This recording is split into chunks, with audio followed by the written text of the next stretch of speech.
Hello అందరికీ welcome back to Hardik moms channel. Morning nap అయిపోయిన తర్వాత నిద్ర లేచి వాటర్ తాగుతున్నారు. వాటర్ తాగడం వల్ల చాలా మంచిది. ఇష్టం ఉన్నా లేకపోయినా మేమైతే వాటర్ ఇస్తే 8th మంత్ స్టార్ట్ అయింది. సో 7th మంత్ కంప్లీట్ అయినట్లు ఫోటోషూట్ అయితే స్టార్ట్ చేసాము. ఇక్కడ ఫోటోషూట్ కి బాగా ఫోజెస్ ఇస్తా ఉన్నాడు. ఇద్దామా వద్దా అని చెప్పి ఆలోచిస్తూ ఇలా ఫోటోషూట్ కంప్లీట్ అయిన తర్వాత హార్దిక్ కోసం లంచ్ ప్రిపేర్ చేస్తున్నాము. ఈ రెసిపీ నేమ్ వచ్చి బేబీ రాగి మాల్ట్ అండి. రాగుల్ని 6 hours ముందు సోక్ చేసుకోవాలి వాటర్లో. ఆ తర్వాత రాగుల్ని మిక్సీకి వేయాలి. మిక్సీకి వేసిన తర్వాత రాగి మిల్క్ ఫామ్లో అవుతాయి. హాట్ వాటర్ని బాయిల్ చేసుకోవాలి. బాయిల్ అవుతున్న హాట్ వాటర్లో మనం ఇది ఫిల్టర్ లాగా ఈ రాగి మిల్క్ని ఫిల్టర్ లాగా వేయాలి. ఇలా మిక్స్ చేస్తూనే ఉండాలి, లేకుంటే అది పేస్ట్ లా ఫామ్ అవ్వదు. తర్వాత కొంచెం జాగ్రీ అండ్ హోమ్ మేడ్ గీ వేసుకుంటే టేస్ట్ బాగుంటుంది. ఈ బేబీ మాల్ట్ రెసిపీ అనేది చిన్నపిల్లలకి చాలా మంచిది. ఐరన్ ఎక్కువ ఉండడం వల్ల మంచిది. ఇక్కడ మాతో పాటు హార్దిక్ కూడా చూస్తూ ఉన్నాడు రెసిపీని.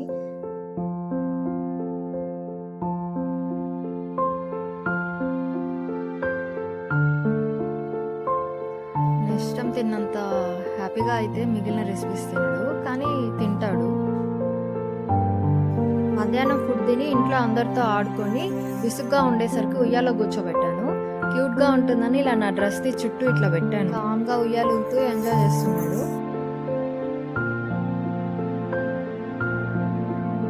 ఒక 5 minutes ఉయ్యాలు ఊగిన తర్వాత ఇంకా ఐస్ క్లోజ్ చేస్తూ ఓపెన్ చేస్తూ అలా 1 minute చూస్తూ మెల్లగా నిద్రలోకి అయితే వెళ్ళిపోయాడు.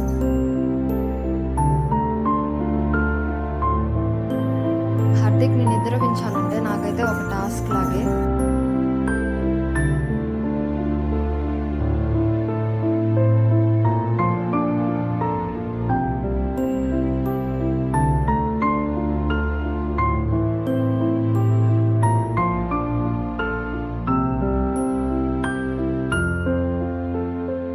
హ్యాపీగా ఇంట్లో పడుకోకుండా ఇలా కొంచెం సన్లైట్ పడుతూ ఇలాంటి ప్లేస్లో నిద్రపోవాలి. ఎలాగోలా నిద్రపోయాలి, అదే చాలు అనుకొని ఇంట్లోకి తీసుకుని వచ్చి పడుకోబెట్టాను.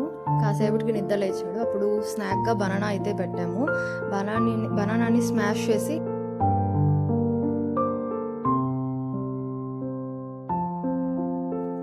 బనానా తినడం వల్ల పిల్లలకి చాలా మంచిది. Most of the digestive problems వల్లే పిల్లలు ఏడుస్తుంటారు. సో బనానా తినడం వల్ల వాళ్ళకి డైజెషన్ సిస్టమ్ అనేది బాగా వర్క్ అవుతుంది.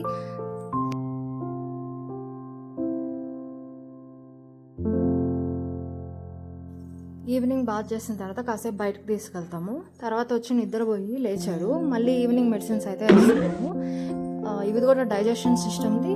ఇంకా జింకోబిటా అనేది మినరల్ రిచ్ ఉండే సిరప్ అయితే మేము 0.6 ml అయితే వేస్తాము. సిరప్ టేస్ట్ బాగాలేదని ఏడుస్తున్నారు అనుకుంటారేమో. అతని చేతిలో ఉండే సిరప్ బాటిల్ని నేను తీసేసుకున్నానని ఏడుస్తున్నాడు. మళ్ళీ సిరప్ బాటిల్ ఇవ్వగానే ఏడుపు ఎక్కడికో వెళ్ళిపోయింది. ఈ సిరప్స్ అనేవి టేస్ట్ బాగాలేకుండా ఏమి ఉండవండి, చాలా బాగుంటాయి. అందుకే సిరప్స్ తాగేటప్పుడు ఏం గోలేం చేయడు, చాలా ఎంజాయ్ చేస్తూనే సిరప్ని అయితే తీసుకుంటాడు.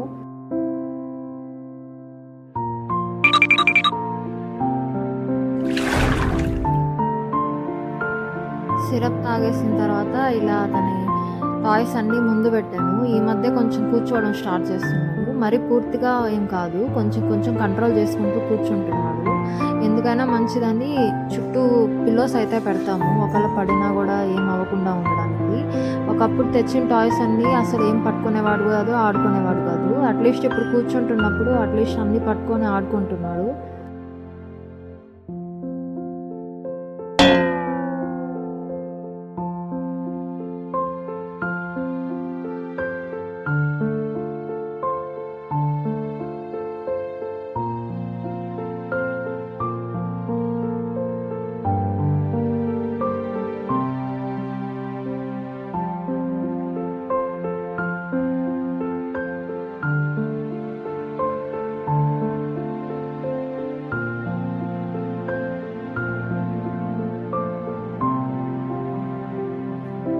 ప్రాపర్గానే కూర్చుంటున్నాడు కదా అని మనం వేరే పనుల్లో బిజీగా అయితే ఉండకూడదు. ఇక్కడ చూసినట్లయితే అతని కంట్రోల్ తప్పి ఇలా పడ్డాడు పిల్లో పైన. సో మనం వేరే వర్క్స్ చేసుకుంటూనే చూస్తూ కనిపెట్టుకుంటూ ఉండాలి, లేదంటే ఇంకా హెడ్కి అలా తగ్గితే చాలా ప్రాబ్లం అవుతుంది.